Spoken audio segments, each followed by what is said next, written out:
وجہ ہے کہ आमला हेयर ऑयल का फोर्थ पार्ट अभी तक आप लोगों के साथ शेयर नहीं किया गया। क्या ये बालों के लिए नुकसानदेह है या ये फ़ायदेमंद है? ये सारी डिटेल तो हम तब शेयर करेंगे जब आपके साथ फोर्थ पार्ट शेयर करेंगे। लेकिन अभी क्या है कि ये क्यों आप लोगों के साथ शेयर नहीं किया जा रहा, ये जानने के लिए वीडियो को लास्ट तक लाजमी देखिएगा, क्योंकि एक एक्सरसाइज बताने लगी हूँ और साथ ही 1 से 2 टिप्स जो है ना वो आपके साथ बालों के रिलेटेड शेयर करने जा रही हूँ। सबसे पहले आते हैं कि आमला हेयर ऑयल का फोर्थ पार्ट आप लोगों के साथ शेयर क्यों नहीं किया गया। तो रीज़न ये है कि मुझे एक जड़ी बूटी जो है वो नहीं मिल रही। वजह यही है कि आपके साथ जो है वो मैंने अभी इसका फाइनल एंड फोर्थ पार्ट जो है वो शेयर नहीं किया गया। आपके सामने ऑयल को जला के रखा हुआ है एज इट इज़, उसी देगची में उसी चम्मच के साथ पड़ा हुआ है। मैंने उसको छेड़ा भी, अगर उस ऑयल को छेड़ा है तो सिर्फ इतना कि उसमें से मैंने लगाने के लिए 1 से 2 दफ़ा जो है ना वो ऑयल निकाला है, बाकी उसी तरह पड़ा हुआ है। जैसे ही वो बूटी मुझे मिलती है जो इसके अंदर मैंने डालनी है, तो फिर मैं जो है इसका फोर्थ पार्ट जो है इंशाल्लाह आप लोगों के साथ लाजमी शेयर करती हूँ और मेरी कोशिश होगी कि इसी हफ्ते रमज़ान से पहले पहले आपके साथ शेयर कर दूँ। अभी आते हैं वो कौन सी टिप है जो आपने बालों के लिए जो है ना वो आपने यूज़ करनी है। जी सबसे पहले आते हैं ये वाला कंघा। इस तरह के कंघे को आपने यूज़ नहीं करना। ये कंघी जो है आपने बालों के लिए यूज़ नहीं करनी। आप कौन सा कंघा जी हम यूज़ करें, कौन सा ब्रश यूज़ करें? आपने करनी है लक्कड़ की कंघी इस्तेमाल। लक्कड़ की कंघी आपके बालों के लिए बहुत ज़्यादा बेनिफिशियल है, बहुत ज़्यादा इसके फ़ायदे हैं।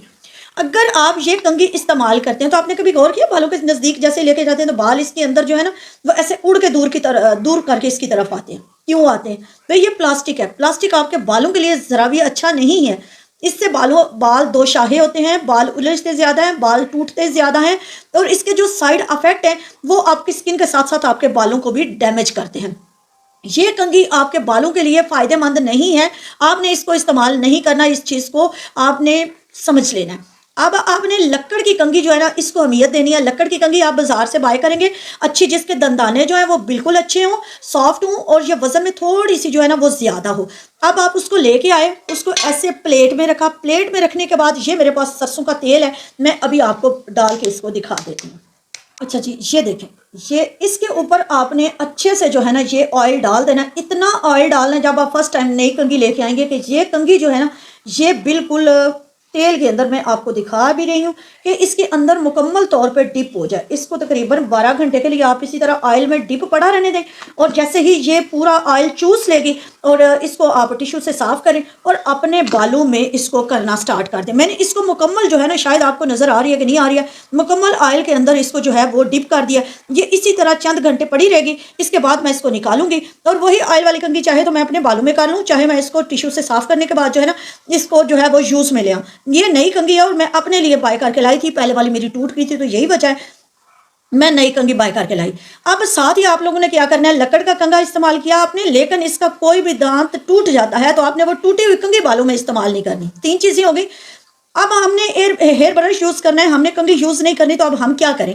अब आप करेंगे ये कि आपने ये मोहम्मद का ब्रश है, मैंने मिसाल के तौर पे लिया है। आपने लोहे के दांतों वाला जो ब्रश है ना वो बालों के लिए इस्तेमाल करना है। जिसके प्लास्टिक के दांत होंगे, दंदाने होंगे, आपने वो वाला ब्रश भी अपने बालों के लिए इस्तेमाल नहीं करना।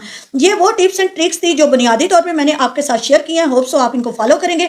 अब आते हैं जी बालों के रिलेटेड कौन सी एक्सरसाइज है जो हम करें जो हमारे बालों की ग्रोथ को अच्छा करें, बाल लंबा भी हो, शाइनी भी हो, सिल्की भी हो, स्ट्रेट भी हो और क्या है कि बालों में वॉल्यूम। अब आते हैं कि बालों के रिलेटेड आपने कौन सी एक्सरसाइज करनी है। तो एक्सरसाइज आपने ये करनी है कि आपने एक तो नमाज में सजदा लंबा करना है। जितनी नमाजें आप पढ़ते हैं आपने कोशिश करनी है कि सजदा लंबा करें। सजदा छोटा नहीं होना चाहिए, बड़े पुरसकून अंदाज में आपने लंबे सजदे के साथ नमाज पढ़नी है। उससे क्या होगा कि ब्लड सर्कुलेशन जो है वो सर की तरफ आएगा, बालों को जो है वो उनकी ताकत, जितनी उनकी एनर्जी चाहिए तो वो खून में से जो है ना वो उसके अंदर आएगी। ये चीज़, बालों को एनर्जी चाहिए। बाल जिंदा है, बाल डेड नहीं है, ठीक है, बाल जिंदा है। आपने मरे हुए बाल में जान कैसे डालनी है? लंबा सजदा करके। उससे जितनी आपके बॉडी का ब्लड है ना वो सर की तरफ आया तो उसको सर्कुलेशन हुई और साथ बालों ने एनर्जी, जितनी उनको खुराक चाहिए थी उन्होंने ले ली। ये चीज़ हो गई। अब आते हैं कि एक्सरसाइज कैसे करनी है। एक्सरसाइज आपने कैसे करनी है? जैसे आप रुकू जाते हैं ना, आपने बालों को पहले सुलझा लेना है, सारी ग्रें और बिल्कुल उलझे हुए बाल नहीं होने चाहिए। उसके बाद आपने रुकू के फार्म में ऐसे झुक जाना है। झुकने के साथ ही आपने क्या करना है कि बालों को नीचे गिरा लेना है। सारे बालों को नीचे गिराया, फिर आपने ब्रश लिया या जो मैंने ऑयल में अभी कंघी मैंने डिप की हुई है उसको लिया और पीछे से आगे की तरफ कंघी करके लानी है। पीछे से आगे की तरफ कंघी करके लाएंगे और ये 100 टाइम करेंगे। 100 ٹائم آپ یہ بالوں میں الٹی کنگھی کریں گے. اس کے بعد بالوں میں آپ بالکل ایسے سیدھے اس کو سلجھا لیں. اس سے کیا ہوگا آپ چیک کریے گا بالوں میں والیوم, بالوں میں جان, بالوں میں گرنا کام ہو جائے گا, بال سلکی اسٹریٹ ہو جائے گا, بالوں میں سکری خشکی کام ہو جائے گی. اب یہ ایکسرسائز آپ دن میں 3 دفعہ کریں گے. یہ وہ چیزیں تھی جو میں نے آپ کے ساتھ ڈیٹیل سے شیئر کر دی ہیں. جو کوئی کویسچن ہو وہ آپ کمنٹ باکس میں پوچھے گا, کلیئر کر دوں گی. چینل پہ نئے ہیں تو جلدی سے چینل کو فالو کر لیں, ویڈیو کو لائک کر دیں, ایک اچھا سا کمنٹ پاس کر دیں اور اپنا رکھیے گا بہت زیادہ خیال. ملتے ہیں ایک نیکسٹ ویڈیو کے ساتھ, تب تک کے لیے فی امان اللہ, اللہ حافظ.